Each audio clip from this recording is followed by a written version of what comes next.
I got to quit my job and start building houses. Like, and I thought you were going to say join the army. History repeats itself yet again on the Fine Homebuilding podcast with the editorial director. Every person who sat in my chair left to go build houses and get into the trades.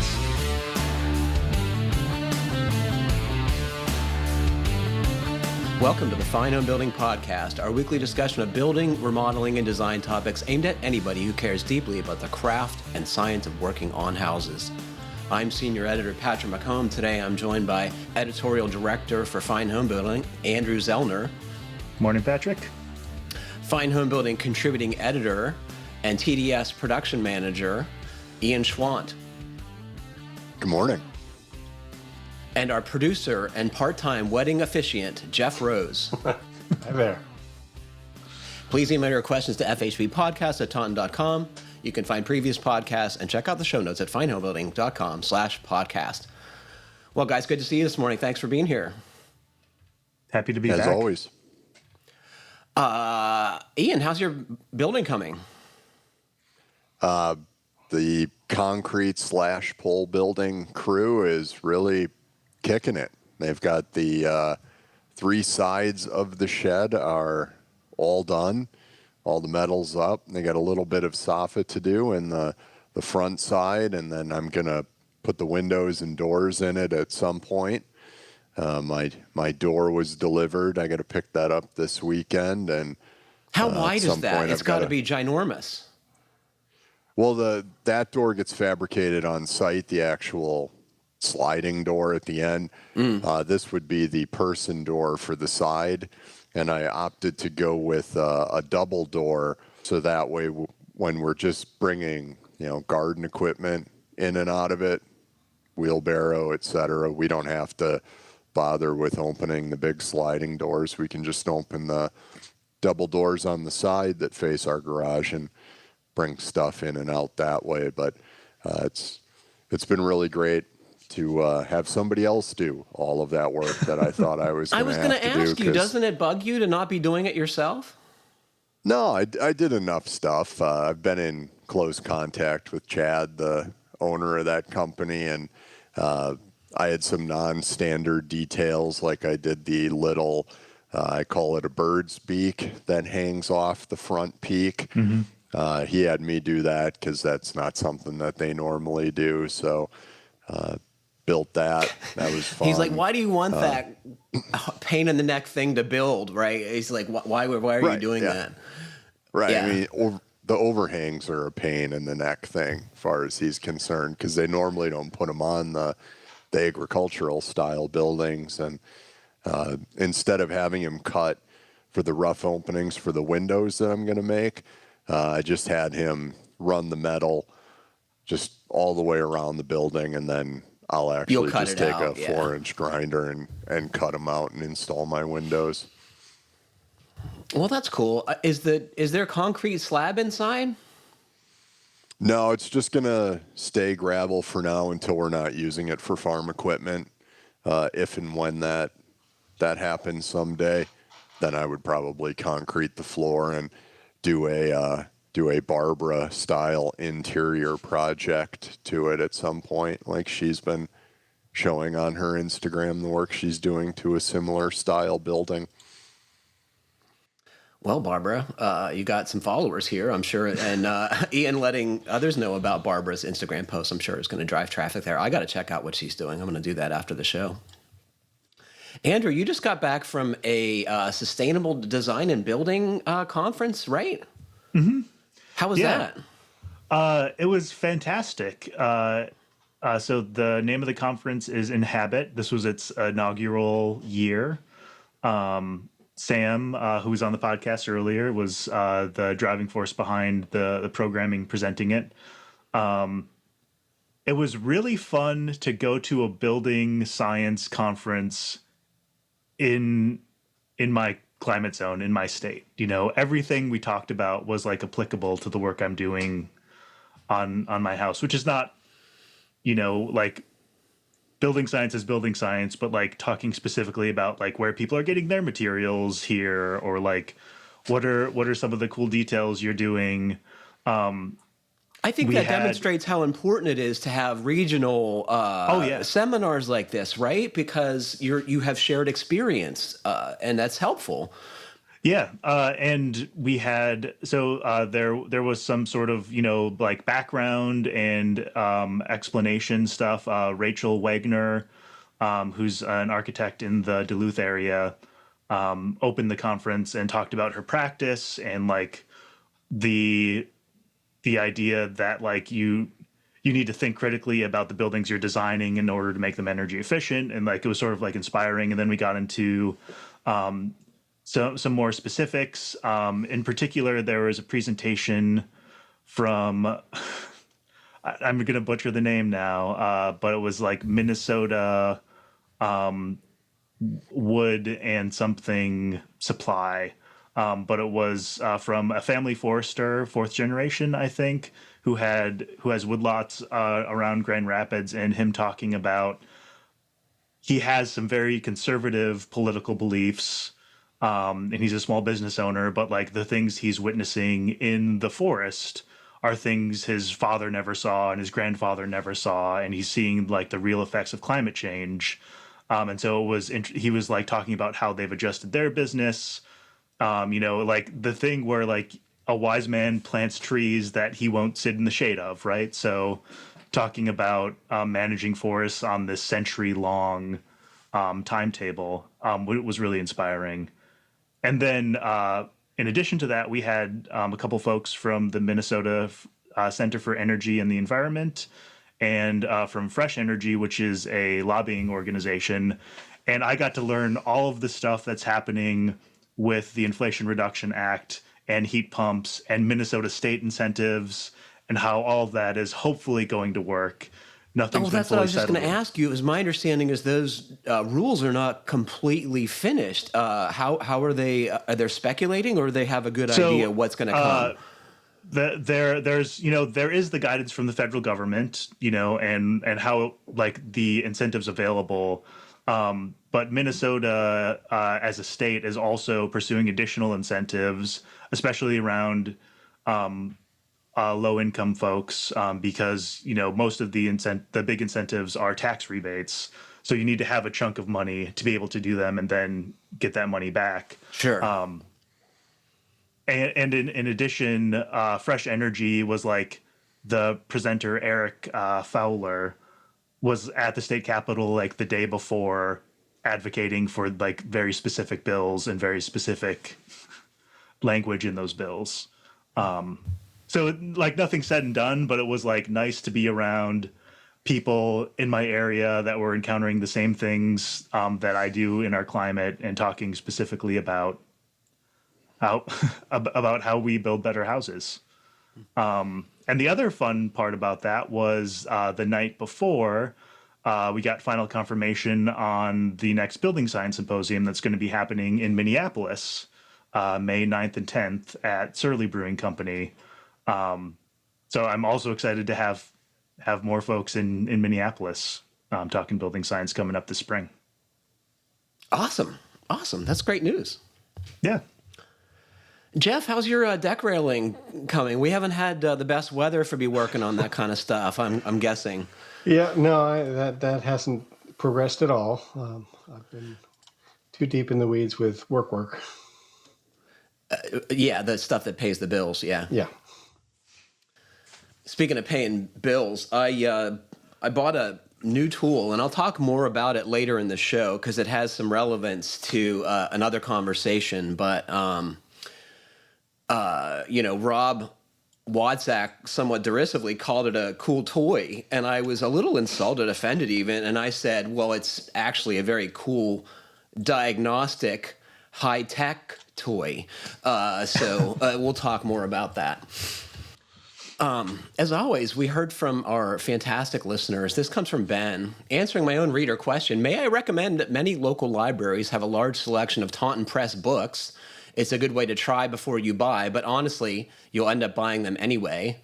Thanks all. Other Ben from Columbus. So Ben was asking about books for the historic restoration craft, and he found the Taunton Press book at his local library, and it's one I didn't know about. I'd Have seen that any one of you before seen either. it? No. No. No. The company's done some really cool stuff. Unfortunately, there's so much of it, it's hard to know all of it, because this book was published, I think probably in the early 80s. This comes from our friend Jonathan. Hello, FHB podcast crew. I found this article very interesting. The graphics paint a detailed picture of regional heating methods. I thought you'd enjoy the article, Jonathan. And it's a Washington Post piece that describes U.S. home heating is fractured in surprising ways. And it's a map of how the country heats their homes geographically. And it's kind of weird, right? It's very it's arbitrary is how I would describe it. In New England and a weird place in the upper Midwest are the only parts of the country that use heating oil. I was kind of surprised to learn. A lot of the country has gas, especially in the industrial regions and former industrial regions of the country, that it made sense to spend the money to put in gas infrastructure. Thanks to a I think some of that. Go ahead.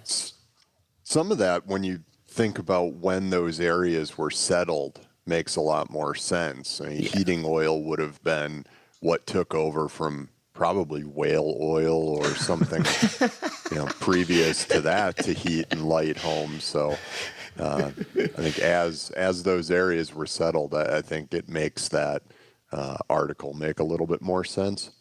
Yeah, totally. The Midwest is dominated by natural gas, and in rural areas, propane. In the Northeast, despite high prices and inconvenience, fuel oil still heats many homes. Today, electricity in the South tends to be the cheaper option than many parts of the country. In colder regions, the calculus is different. Homes were being built across the Midwest and Northeast. Electric heating was still limited and expensive, which is what you're saying, Ian. Yeah. Yeah. It's go ahead. I was going to say, I was thinking about this too as I was researching induction cooktops and ranges, and I think it's like 60% of the country already uses electric cooktops and ranges, and they're terrible to use. Like going from like a regular electric range to an induction range is like night and day. Okay, so you've had experience going from a coil, a conduction burner to a convection burner. Is that right? Induction, yeah. Yeah. Sorry. How has it been? So it's not my own personal experience. My sister and brother-in-law upgraded their electric range that they inherited with their house to an induction range. And like when I was first there, like they could barely like boil water for tea. It took like 30 minutes to get it going on their electric range, and it's like 45 seconds on an induction range. It's pretty crazy. And they actually bought an induction heat plate, I think from Costco, to like try it out before because they thought like, oh, we'll get gas. We've got a gas furnace, not a big deal to run another gas line. But they were kind of blown away by the induction. And I was just thinking, like, there's all this stuff in the news about like, don't get rid of your gas stove, like induction. It's like another way to signal where you fall politically. But if 60% of people already have electric ranges, replacing them with induction ranges with a tax rebate from the government is like, it's like a huge upgrade. It doesn't matter where you fall in your political beliefs. Nobody is politics when you're cooking on an electric you don't range. get the rebate if you already have electric. Am I wrong about that? I think you might be wrong about that, but I'm not entirely sure. No one's entirely sure yet. I've never tried it. Honestly, I miss my gas ranges. I have an electric range now with those halogen burners. It is slow. It's easy to clean, which I appreciate about it. But so are induction surfaces. So Jeff, what do you think? On the political front, my wife is a self-affirmed lefty, and you will have to pry the gas stove from her cold dead hands. So it's not as linear as it may seem when you read or watch the news. I agree. Jeff, what do you think? Well, I've used a small induction, like single burner cooktop, and it's kind of intriguing. I mean, I have a gas cooktop as well. I was just reading the other day. It was just the headline. I didn't read the article or whatever it was, but the head of Viking says induction is better than gas. So that was kind Tells you where their R&D money is going. I was just thinking, right? Like they see the writing on the wall. Yeah. So my wife has cooked professionally on everything except for coal. She's cooked on wood fire, gas, induction, regular electric. She cooked in wood-fired stoves at a place in Manhattan. And her biggest complaint about induction is the recovery time. So if you do not need the recovery time from when you cook something in a hot pan, take it out of the hot pan, and have to cook something again, like if you were cooking multiple steaks throughout the night, that's something you never think you're going to have to do. Induction is probably completely fine. That would not work in a commercial kitchen, though, it sounds like, right? Because you need to do that. It was hell for her to work in a commercial kitchen with induction, because how do you continue to crank out, 20 steaks or 15 hamburgers and all kinds of other proteins off of induction when you need that pan to always be at ready-to-use temperature? I was going to ask you, how many steaks do you usually eat a night? Well, rarely more than one. Okay, all right. Depends on what he was doing earlier in the day, right? Hamburgers, bratwurst, that's a totally different mathematical equation. Marc writes in, hi, podcast team. Comment and a question. I just finished listening to episode 543 in the segment where the listener was looking for an economical flooring option for the rec room. I was surprised no one suggested linoleum. I thought we did suggest linoleum. Am I wrong about that? We did, but we did under its other name, sheet vinyl. No, I'm sure Marc is talking about real linoleum made from linseed oil, the old school stuff. I don't know. Oh, like that. Yeah. All right. So, yeah, that's cool. I don't think it's affordable, honestly. I think it's pretty spendy. I don't know how its cost compares to other flooring materials, he writes. Painted plywood floor is probably the cheapest thing going, or concrete, right, Ian? But it may be worth a look. It would certainly clean up well and be durable. On a related note, I've heard a lot of discussion about drainage planes / rain screens. I've seen diagrams of detailing it so air can move at top and bottom of the wall, but I'm having trouble finding good drawings showing how to detail the rain screen around doors and window casings. Are there good references for this? Yeah. Fine Homebuilding. Siding for a Lifetime is one article that jumps to mind. And it shows how to detail around doors and windows so that casings are ventilated and corner boards. Excellent piece of work, I think so. And there's other materials on finehomebuilding.com that'll show you these details. And the GBA detail library also has these details for these particular places.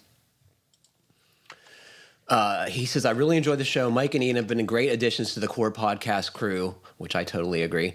I look forward to all of your contributions each week and appreciate the energy you put into the work and the frequency of the episodes landing in my podcast feed. Marc, thank you for noticing. It is a lot of work, but we love it and it's important, so we muddle through. Paul writes in, here's our first question. We got to get going here, fellas. Hey, Patrick and friends, I had this question stuck in my craw for some time, and because no one else will listen to me, I'll ask you, why haven't tool manufacturers developed standards for common battery platforms yet? After all, I can put batteries from any manufacturer into my flashlight, my car, my TV remote, etc. But when it comes to my tool trailer, everyone wants to tie me down to their own proprietary batteries and chargers. The batteries all do the same thing in the same way, using the same technology, so why do tool makers pay engineers so much to ensure I can't use my Makita battery in my Milwaukee? The computer industry adopted the USB standard decades ago and hasn't looked back. Automakers adopted the OBD2 standard in 1996, and they haven't looked back either. How do we get tool makers to come out of the dark ages and do something similar for their batteries? With battery power going mainstream and everything from drills to lawnmowers to table saws, it seems like now is the time to free up engineering resources to focus on something other than battery design patents. Pay the engineers to design awesome tools instead. What do you think? What do the tool makers think? I appreciate all you do. Paul in Central California. Paul, this is a fantastic conversation question. What do you guys think? Standard battery for all power tools. Never going to happen. So I actually have found, I got a press release about this in like 2018, but there's something called the Cordless Alliance System, spearheaded by Metabo in the EU, where they have cross-manufacturer. It's like cross-manufacturer battery platform. Metabo was the only brand I recognized. The rest of them are like specific to the European market. But when I got the press release, I got really excited because I, was like looking through my tools, and I'm on like 12 different battery platforms, and it's just like crazy. But I sort of feel like the innovation in tools, especially right now, is all in the battery, and not so much in the like motors or how the tool operates. I think the engineers who design these things would tell you that the motor and the battery are key pieces that have to work together, and to optimize both, you have to have them communicate through circuitry now. And I think it's been great for tool users because we have amazing tools from every brand. What would be the motivation to improve them if you had to stick with this same battery regardless? I mean, maybe you get better stuff, but it seems like having the flexibility to improve the tool or change it through the battery and the motor is better than having only the motor technology to have changeable. As far as the OBD, go ahead, Ian. I think it would negatively impact innovation to have a standard battery because they're designed as one thing, right? Like the Milwaukee track saw that I have is designed to work with a specific battery that communicates to the motor in a specific way. So that's part of the reason you're seeing these things like lawnmowers and demo saws and jackhammers and core drills and some of these other very large tools coming out on battery platforms is because of the way they're being designed as a whole unit, battery platform included. So I would encourage the writer to not think of the battery as an independent piece and think of it as part of a system the same way that we encourage people to think about their home as a system. It's all designed to work together to achieve a specific goal. And there's certain manufacturers that use lower quality parts in their brushless motors than others. So to cap somebody's innovation of a very high-end brushless motor with a battery that may be more geared towards something that has a lot more plastic parts to it, that runs at a lower torque, it's just not good for tool innovation. I don't think so either. And I think the comparison to OBD2 is a little different. And I did some digging into this because I recently bought a very expensive scan tool used for reading automotive OBD2 systems, and it does some other diagnostics. It has bidirectional controlling. Why did I buy this? Hard to know. I love it. The problem solving associated with troubleshooting automobiles now, and a lot of it is the problem solving and the use of technology and research and looking at live data from the vehicles. I think it's pretty cool. So I bought this thing. It was more than $500. But it spawned me to look into what OBD2, what happened. So the first element in that was in 1988, California said if cars are going to be sold in California, they have to have some kind of onboard diagnostic system. And then a couple years later, the Society of Automotive Engineers recommends a standard diagnostic platform so technicians can fix cars, right? If every manufacturer has their own system, it would be harder. Tools we don't fix that way, right? It's not, you don't need to diagnose them when they're not working. You either charge the battery or you get a new drill. So then the federal government ultimately in 1996 made this a standard for all vehicles sold in the U.S. everywhere to have these diagnostic ports and a similar system for monitoring vehicles, emissions control systems. And it's still with us, and it still works great. The innovation has continued because manufacturers can make the systems better, but the base level of live data and diagnostics are consistent. So you can make it better, but you need to provide this minimum that most people can plug in a scan tool and read a diagnostic code. So I think that's pretty cool. Would I want to diagnose my cordless drill or impact driver? Probably not. I want to buy a new one, I'm guessing. Most folks would, right? Is that silly? Is that false economy? Well, I think too, like using tools as a professional, like somebody would use your diagnostic tool, like the cost value equation with different battery platforms, like isn't as big of a deal. Like your time is worth more than the cost of a drill. So just like get another drill.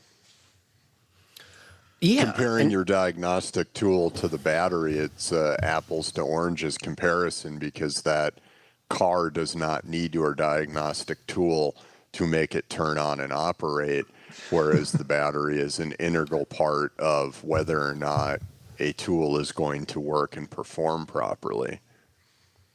And I would also argue, did that regulation make vehicles any cheaper to fix or purchase? No, but I think what it did do is make them perform better so they have less emissions. And I think anyone who looks at it critically would say that the gas engines today are so superior to ones of even 20 years ago as far as their performance and, emissions. So technology makes things better and manufacture things in most cases, I would say. All right, so this comes from Roger. Greetings, craftsman. I'm a longtime listener and reader who has remodeled several houses and built two. I've been interning with a quality high-end home builder / developer here in Charleston in preparation for my residential builder's license. My goal, which is a third career after 28 years in active duty in the Coast Guard, followed by 12 years as a civilian employee, is to remodel and develop low / medium income homes in the PD and low country regions of South Carolina. To be honest, my real goal is to lure my son, who is a handyman, to South Carolina with a promise of good work that he could make his own. I have looked back at some old podcasts but couldn't find the answer to my question. We are building a 35 by 30 metal shop with a 15-foot awning out front, and I'm looking for an option other than spray foam to seal and insulate it. My thoughts are that I can fuzzy bat and tape plastic to the 2x2 metal tubing that covers the OSB. Not knowing if it's okay to have your air barrier on the inside of the building, I'm reluctant to move forward. My heating and cooling plan is a Mr. Cool DIY mini split. Yours and your team's advice and the advice in the Pro Talks have been a great help and inspiration to an old guy starting a new career. Thanks for all your help, and I look forward to new episodes. Keep up the good work. P.S. I'm starting a gut remodel and addition our 70s ranch, so I'm sure this is not the last you will be hearing from me. Roger. Well, Roger, thanks for listening and for the kind words. What do you guys think? How is he going to insulate this metal outbuilding? Well, I feel like this is something Ian has probably considered in the last couple of months. I think he's going to struggle to do it without spray foam. To air seal it, right? Because the siding, yeah. Yeah. I mean, I guess it depends on how conditioned you want to make it, right? South Carolina, it's going to be pretty comfortable in the winter. It's going to be stupidly hot in the summer. Maybe a couple window units cut into the wall is enough, though, right? Depending on if you can have Well, them he's going blow to do on the you. Mr. Cool. Yeah. Yeah, right. He's going to do the Mr. Cool, which that may or may not struggle a little bit in a metal building in South Carolina, especially that low country Charleston, Savannah area of South Carolina. Yeah, mini splits work best when they run all the time at low speed and low compressor speed. So, that might not be the best choice, but if you wanted to use the shop space intermittent, like most people do, if you had, a more conventional air conditioning system that you could blow cool air on yourself, I think you might be more comfortable. But it's a hard question. He could Jeff? do something like what Randy Williams did with his barn dominium project. He could go to that extent, use some kind of mineral wool type insulation, whether it's the rock wool board or the bats, and then try and do some sort of membrane on the inside, or OSB with the taped seams. Yeah, I was going to say the same thing. Randy, I think he's Sega Myrex as the smart vapor retarder, but his barn dominium project was like meant for people to live inside of. Right. So I think it's balancing the upfront cost of these high-end, good-performing materials versus the utility of the building. And how often And you're going to knowing use where it, to right? stop. Like, if you're only going to use it very intermittently, say, 10, 12, 20 hours a week, to heat or cool something all the time doesn't make a lot of sense to me. I think you make a system that you can warm yourself up, not keep the building a uniform temperature or cool, And invest in your personal clothing, redo your wardrobe. We talked about it in the throes of COVID, the cool gear that snowmobilers have for cold climates. And I was like thinking, well, you could have, a party if you passed that stuff out.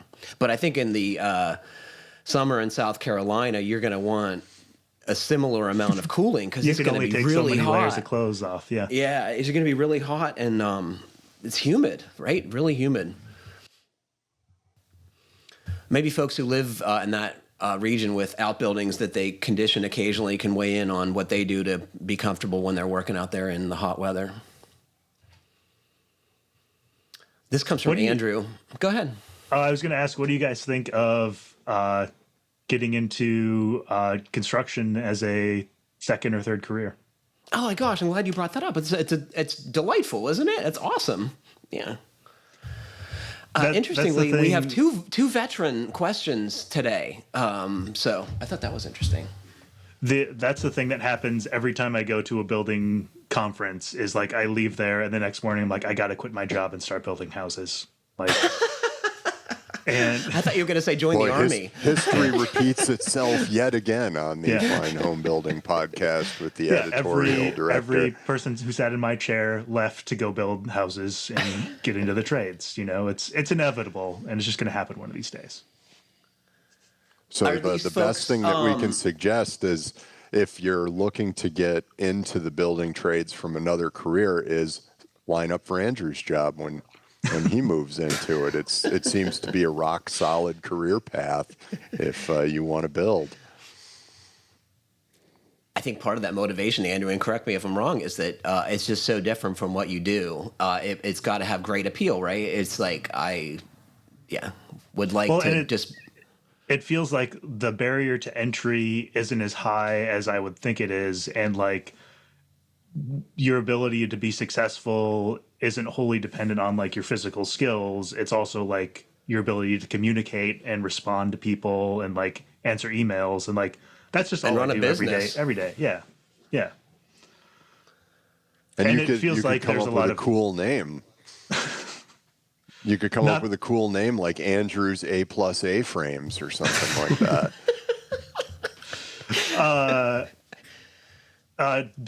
Bit of a tangent, but Lego released an A-frame Lego set that I bought immediately, sitting in a box. But I also during the summer, all of my like baseball hats have A's on them, and people have started making fun of me because they're like, "Oh, what's that A stand for?" And I say Andrew, but it's usually an Atlanta-based team.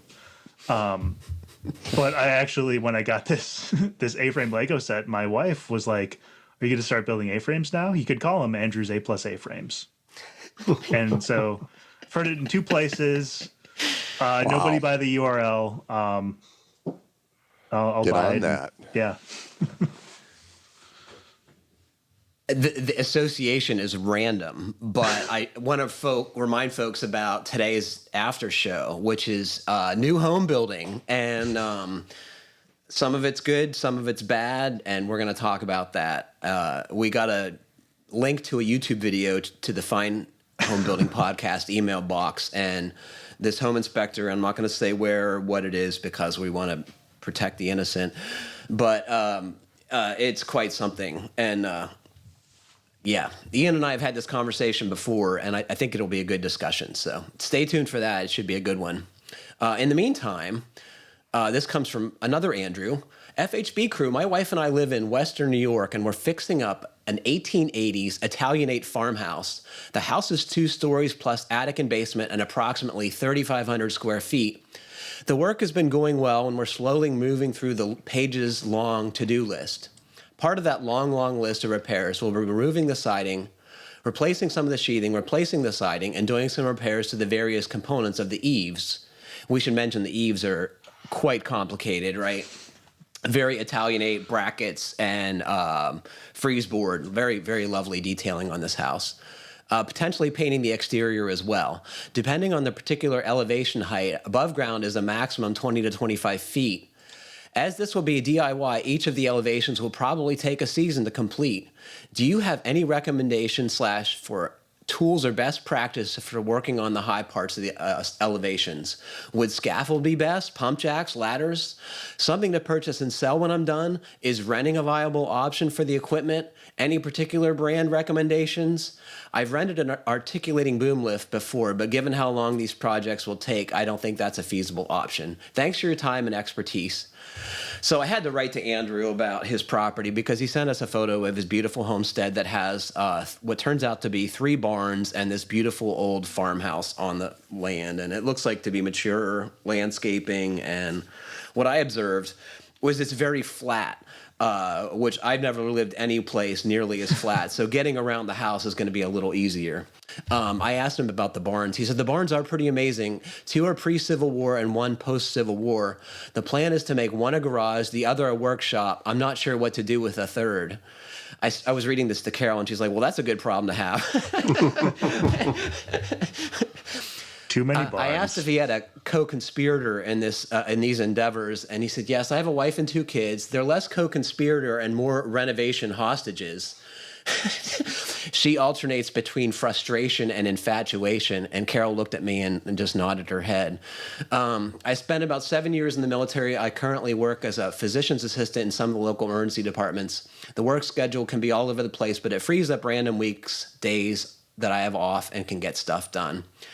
A year or 2 ago, I purchased 2 nice extension ladders, ladder jacks for them, and a piece of staging that goes between. It's useful but awkward and time-consuming to move or adjust up and down, especially by yourself. That is a killer. So this is a great question. What do you all think? What would you do? Ian, you go first, because you've been doing this kind of work high up. About similar elevation, I'm guessing, right? Yeah, if I was this writer, I would probably start with trying to rent scaffolding, getting some pricing for that, seeing what the pricing is, and then hitting Craigslist and seeing if anybody's getting rid of scaffold rings. Or look at what your low-cost purchase options are. I think for a project like this, you can't go wrong with scaffolding as opposed to trying to set up ladders and ladder planks or even pump jacks to work at height alone. Andrew, you're kind of facing a similar project, right? You've mentioned on the podcast you'd like to replace your siding at some point, right? Yeah, that's why I was excited to see another Andrew is also considering doing this. The thing I'm dealing with is I have some elevation changes. Like my house is sort of on a hill. We've got a retaining wall against the driveway. getting scaffolding in seems like more like more of a setup thing. For unlevel conditions, it is way harder. Yeah. Absolutely. But also it's, I'm not used to working at heights, and it feels like scaffolding would make me feel a little bit safer too. Or if I have anybody else helping me. But I'm like more interested in like how you do one side at a time and like integrate all of your control layers. I think you've got to be really thoughtful at your transitions. You've got to either use a material that you can stop and then reattach to, like a membrane, or even zip sheathing. If you were going to resheath this house, you would have to leave it off in a way that you can get back to it, either behind a corner board or some other. Yeah, I would just tack the corner detail. boards in place so then you could continue around, right? Okay. I'm I think thinking he's got the right idea for approaching it. Yeah. pump I jacks. would just go with scaffolding because it's easier, safer. I think pump jacks on Craigslist or Facebook Marketplace, those things shake out. Get the aluminum kind because you can put them up easily. You're going to be doing big sections of wall because you got to strip it all off. Then you got to patch the sheathing or put up new sheathing and do like you're going to be in an area for a long time. Pump jacks are kind of wobbly. Even the aluminum ones, I don't know. I think you get used to it. You were talking, Andrew, about the kind of feeling of security on pipe staging. I used that recently to work on the barns overhangs, and gosh, it's scary too. I don't know what it is about just being that high, even if you're on something is not going to collapse. Why is it scary? And I go to the trouble of like lashing it to the building so it doesn't sway as much, but it's still dodgy. It's all dodgy. Jeff, you got thoughts? You have a scenario that would definitely not work for pipe staging, am I right? Yeah, I don't know. I've used ladder jacks, and I mean, they're really skimbly and, pain to move, but they're the cheap option, so. And pretty fast to set up. I mean, it takes hours to set up a good run of pipe staging. Oh, yeah. Oftentimes, though, if you'll rent it, they'll come and set it up for you. I suggested Andrew from having to set it up. I suggested Andrew should either buy pump jacks or pipe staging because he has a lifetime of projects, right? I don't think renting this time makes sense because he's gonna. If he does a elevation a season, that's 4 years alone, right? So. Right. Well, also, I mean, if he only had 2 barns in this house, like maybe you rent That 3 third barns. barn, That's you what the don't know third what you're barn's gonna for. do Third with. barn is really what pushes you over the edge. That's for storage of the pipe staging when you're. Exactly. One thing I would suggest is, since he does have that flat site and could rent a piece of equipment, is be thoughtful about what would be best to do off that piece of rented equipment, like a boom lift. And then if you have a little bit of that work on all 4 sides, do everything that you can do safely off of your pipe staging or pump jacks. And then when you've got a 3 or 4 day window, rent a piece of equipment and do all of that equipment related work. That's what I did with siding my house. I had the really high parts and high parts of soffit were all left undone until the 1 week where I could get a rented piece of equipment to drive around the house and do the really high stuff. Safely, quickly, Yeah. efficiently. Yeah. The one thing I would say about that is it tears up your landscape way more than you think it's going to. They're really tough on your plants and lawns, so keep that in mind. Especially if you get a tow behind and now you're driving your truck around the house too. Andrew, keep an eye out on Facebook Marketplace and Craigslist for used scaffolding. I will the same, and if I find it in your area, I'll let you know. How's that? This comes from Kevin. Hey, podcast. I'm going to rebuild the doors to my garage. I want to do carriage-style doors that swing outward. I'll be building them myself. Do you know of a hinge that will allow the doors to sit in from the jamb a few inches? I don't like the look of them sitting flush. The doors will be 4 feet wide and 7 foot high. Any recommendations for construction methods? I was thinking of welding an outer steel frame, then facing it with plywood and a classic barn door style exterior. Is the steel overkill? Do you know of any articles at FHB that would help? Thanks, Kevin. I asked Kevin like how conditioned this space was, and he says, it's not heated. There's just a wood stove when it's super cold and I want to take the chill off. The space is super leaky. I'm more interested in having a door that will last and not warp or sag and be weather tight. Maybe add a little insulation. The rest of the garage is insulated with fiberglass, but like I said, it is super leaky, so that won't help much. I will not be adding glass to the doors if that matters. Thanks, Kevin. All right, building carriage doors. Popular DIY project in the podcast circle. We've had folks write in about this before. So I think he's got some options on the hinges. There's a lot of commercial architectural door hardware hinges that will do what he's looking to do. I would suggest trying to find one that is a continuous hinge, which will help with the weight of that door and the width of it. But there are a lot of options out there that have different offsets on them. It's an And so extended leaf hinge, right? Isn't that the generic Yes. description of what this is called? Okay. Yep. I was going to say it's not in the fine home building world, but in the fine woodworking world, Mike Pekovich built carriage doors for his shop, and it's one of like my aspirational goals is to do something very similar. He did his very sensibly too. It's nothing out of the ordinary. They look great, but it's yeah. I want to say that issue was, I just pulled it up. Tools and Shops 2011. Is that him working in his shop on the cover with the door open? I believe so. Yes. Yeah. I took that picture. Yeah, they're beautiful. But that's what to do. Build them like Mike. That should be our go-to advice for everything. Build it like Mike Pekovich, and you'll be just fine. I did also unearth building a high-performance exterior door from 2018 for Fine Home Building that I think was interesting in the way they used interior insulation. It was a 3.5-inch thick door, and the way you do the wood joinery on the front to allow for expansion and contraction while keeping it airtight was interesting. But doing it at a larger scale might be harder.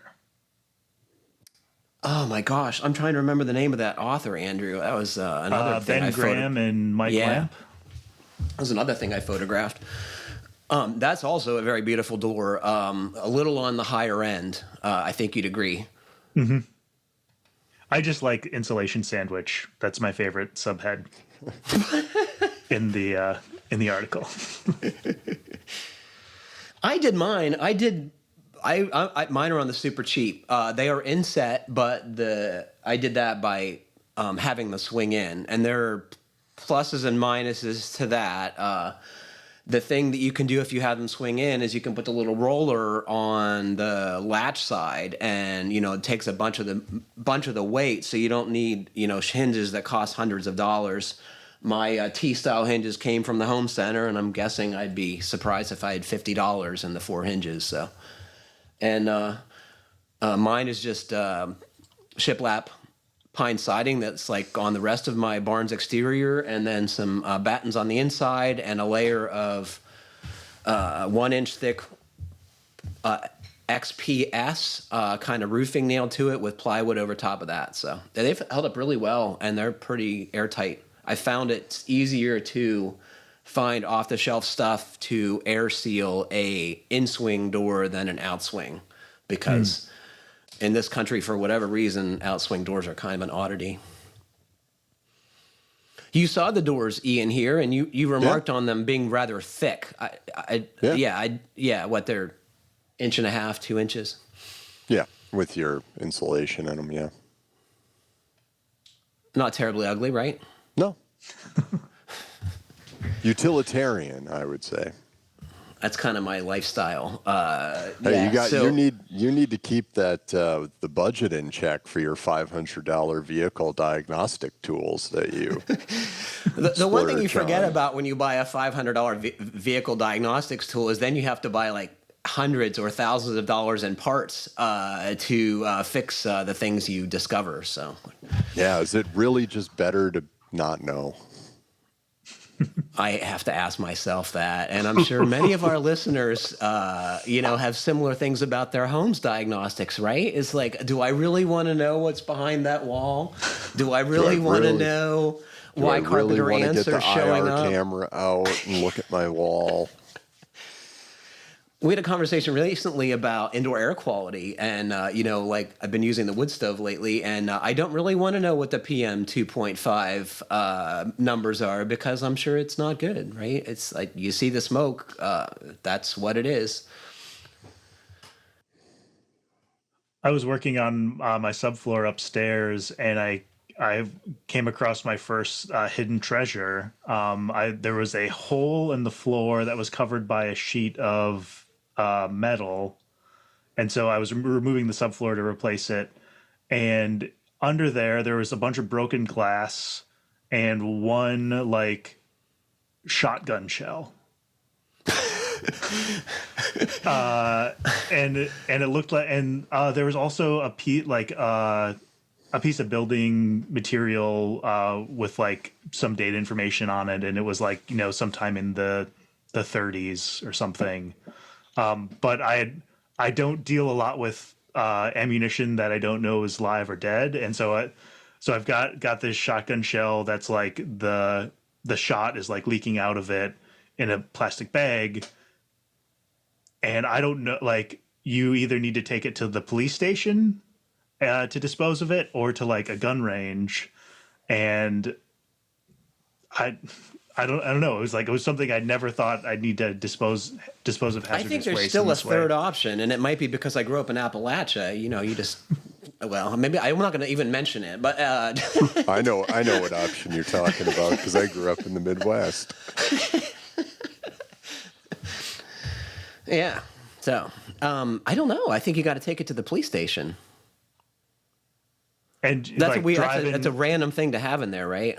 Yeah, it's apparently most police stations dispose of ammunition for you. I wonder if they do it the way I think you do it in Appalachia. I don't know. So you at this Inhabit, is that right? Mm-hmm. You met one of our listeners. Do you want to talk about that briefly? Yeah, I got to meet Dak, who is a regular listener and corresponds with the show, lives, in the Twin Cities. And it was fantastic to meet him in person. He told me all about his project he's working on in Door County. But it was so nice to be in a room with people, and we're all talking about things we're super passionate about. And Dak, who I'm sure is listening, let's grab a beer in the metro sometime. Yeah. One of the best things about my job is when we go to events like you were just at, and people say that they listen to the podcast or they're a fan of Fine Homebuilding or whatever, and that's so validating and so appreciated. And we certainly appreciate all of you who support Fine Homebuilding to keep the lights on and allow us to do the work that helps us, you do yours. And it's important, I think. Who would argue? So thanks for being members of Fine Homebuilding. Thanks for being subscribers to the magazine. All access members get the added bonus of our podcast after show, which is coming up right after this. We're going to be talking about new home construction, the good, the bad, and the ugly. And I hope you'll stay tuned for that. And if you are an all access member, thanks very much for that support. We appreciate it greatly. Unfortunately, that is all the time we have for today. Thanks to Ian, Andrew, and Jeff for joining me, and thanks to all of you for listening. Please remember to send us your questions, suggestions, and comments to fhbpodcast@taunton.com. And please like, comment, or review us however you're listening. It helps other folks find our podcast. Stay safe, everybody. Keep craft alive. Thanks very much for listening. Tune into the after show.